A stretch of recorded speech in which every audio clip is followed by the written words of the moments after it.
欣赏莲花，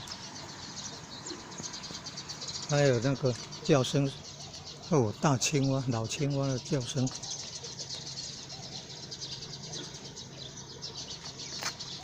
下雨过后，好清楚，好清楚。哦，莲花田，哦，远方那一块也是莲花田，在关田国小东南边。这个叫莲蓬啊，莲蓬啊，长大成熟以后，你看那个莲子啊，里面就是有很多莲子。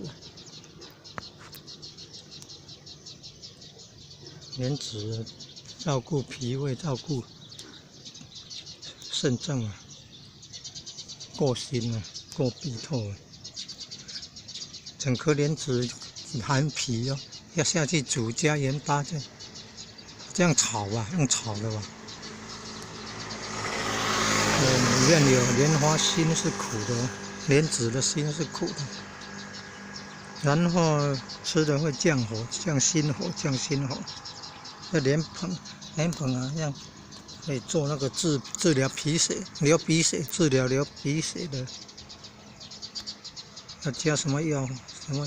什么东西啊？